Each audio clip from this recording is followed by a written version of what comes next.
بسم اللہ الرحمن الرحیم۔ صلح حدیبیہ کے بعد رسول اللہ صلی اللہ علیہ وسلم نے دعوت و تبلیغ کا دائرہ عرب کے دور دراز علاقوں اور دیگر ممالک تک بڑھانے کا فیصلہ کیا۔ چنانچہ رسول کریم صلی اللہ علیہ وسلم نے کئی صحابہ کرام کو اسلام کے دعوت نامے دے کر غیر مسلم عرب رئیسوں اور پڑوسی بادشاہوں کی طرف روانہ فرمایا۔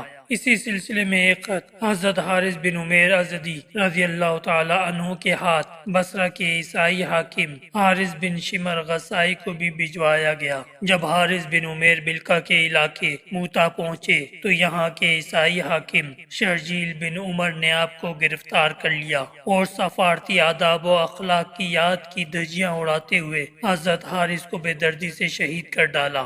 جب حضرت حارث بن عمیر رضی اللہ تعالی عنہ کی شہادت کی خبر آپ صلی اللہ علیہ وسلم کو پہنچی تو آپ بے حد دکھی ہوئے۔ آپ نے حضرت زید بن حارث رضی اللہ تعالی عنہ کو 3000 مجاہدین کے ساتھ حضرت حارث کے خون کا حساب لینے کے لیے موتا کی طرف روانہ فرمایا۔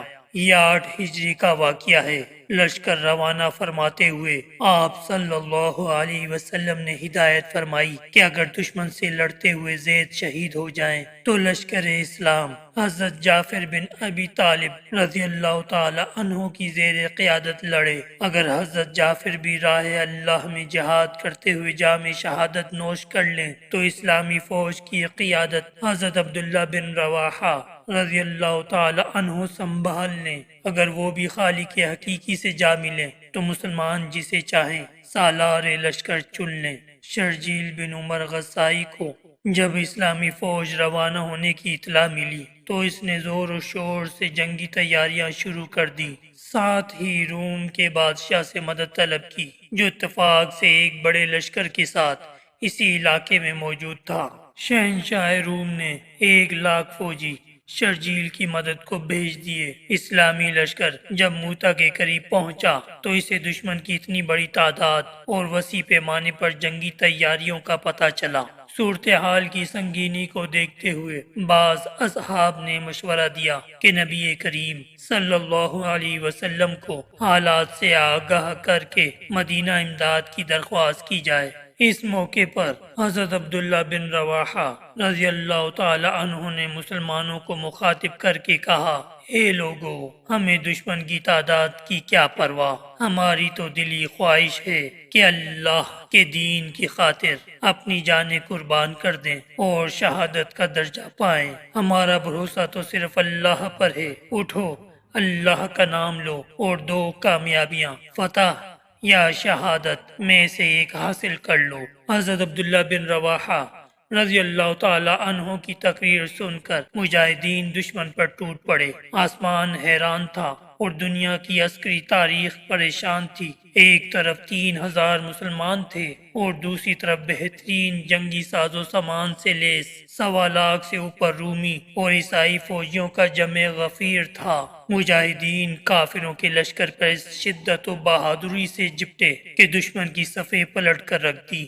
حضرت زید بن حارث رضی اللہ تعالی عنہ دشمنوں کو ختم کرتے ہوئے ان کی صفوں میں دور تک چلے گئے۔ آخر بے شمار کافر سپاہیوں نے انہیں گھیر لیا، لیکن اللہ کے اس سپاہی نے جام شہادت نوش کرنے سے پہلے دشمن کی لاشوں کے ڈھیر لگا دیے۔ اسلامی فوج کی قیادت حضرت جعفر بن ابی طالب رضی اللہ تعالی عنہ نے سنبھال لی۔ انہوں نے ایک ہی حملے میں سینکڑوں دشمنوں کو ہلاک کر دیا، مگر مشکل یہ تھی کہ کفار کی تعداد بہت زیادہ تھی۔ ان کا ایک سپاہی مرتا تھا تو اس کی جگہ پر 10 تازہ دم سپاہی مقابلے پر آ جاتے تھے۔ حضرت جعفر جرأت و بہادری کی نئی تاریخ رقم کر رہے تھے۔ ایک دشمن نے اچانک حملہ کر کے آپ کا دایاں بازو شہید کر دیا۔ آپ نے تلوار بائیں ہاتھ میں سنبھال لی اور اسی جوش و جذبے کے ساتھ لڑتے رہے۔ حضرت جعفر کو ایک بہادر سے لڑتے دیکھ کر دشمنوں کی ہمت بڑھی۔ انہوں نے آپ کو گھیرے میں لے کر آپ کا دوسرا بازو بھی شہید کر دیا۔ پھر اس مرد مجاہد پر بیک وقت کہیں وار ہوئے اور آپ کی آرزوئے شہادت بھی پوری ہو گئی۔ حضرت جعفر رضی اللہ تعالی عنہ کی شہادت کے بعد حضرت عبداللہ بن رواحہ رضی اللہ تعالی عنہ نے اسلامی لشکر کی کمان سنبھال لی۔ آپ نے قیادت سنبھالتے ہی دشمن پر ایسے ہی غضبناک وار کیے کہ جو سامنے آیا جان سے ہاتھ دھو بیٹھا۔ دشمن آپ کا غیظ و غضب دیکھ کر دور سے تیر و نیزہ اور برچھیوں سے وار کرنے لگا۔ اسی دوران ایک کافر کی پھینکی ہوئی برچھی آپ کے سینے میں لگی اور یوں اسلامی لشکر کا تیسرا سپہ سالار بھی رتبہ شہادت پر فائز ہوا۔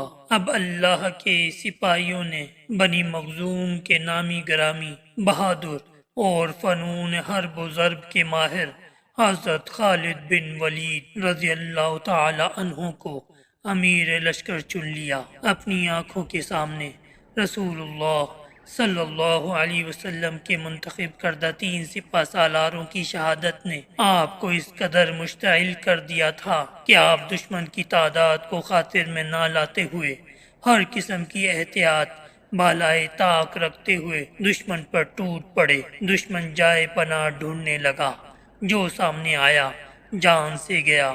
آپ کے غیظ و غضب، زور و بازو اور حملے کی شدت کا اندازہ اس بات سے لگایا جا سکتا ہے کہ آپ نے اس روز لڑتے لڑتے دشمن پر 9 تلواریں توڑ دی۔ 10ویں تلوار نے اس روز لڑائی کے اختتام تک آپ کا ساتھ نبھایا۔ اگلے روز حضرت خالد بن ولید رضی اللہ تعالی عنہ نے ایک حیرت انگیز جنگی چال چلی۔ ایک روز قبل جو مجاہدین اگلی صفوں میں لڑ رہے تھے انہیں پیچھے لے گئے، دونوں بازوں پر لڑنے والے سپاہیوں کو بھی باہم بدل دیا۔ اس سے ایک فائدہ یہ ہوا کہ سامنے سے تازہ دم مجاہدین نے دشمن پر بڑا ہی زوردار حملہ کیا۔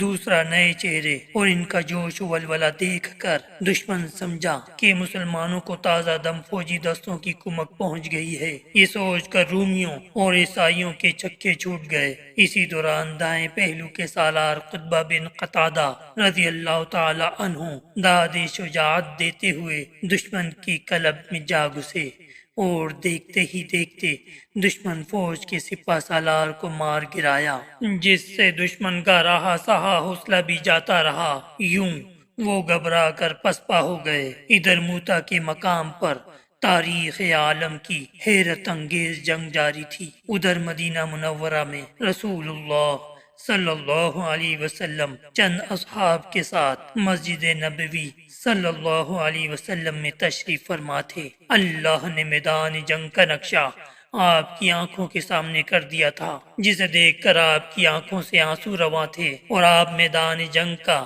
آنکھوں دیکھا حال بیان فرما رہے تھے۔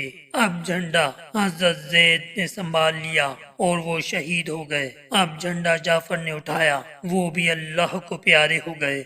اب جھنڈا عبداللہ بن رواحہ رضی اللہ تعالی عنہ نے تھاما اور انہوں نے بھی جان راہ اللہ میں قربان کر دی۔ آپ ایک لمحے کو رکے اور پھر فرمایا، اب جھنڈا اٹھایا۔ اللہ کی تلواروں میں سے ایک تلوار نے اور اس کو فتح حاصل ہوئی۔ اس کے بعد آپ نے اپنے ہاتھ دعا کے لیے اٹھا دیے اور اللہ کے حضور یوں دعا گو ہوئے، اے اللہ، خالد تیری تلوار ہے، اسے ہمیشہ فتح رکھنا۔ یہی وہ مارکا حق و باطل تھا جس میں حضرت خالد بن ولید رضی اللہ تعالی عنہ نے اپنی بے مثال شجاعت، حیران کن جنگی حکمت عملی اور قیامت خیز تلوار بازی کے باعث رسول اللہ صلی اللہ علیہ وسلم سے سیف اللہ کا لقب پایا۔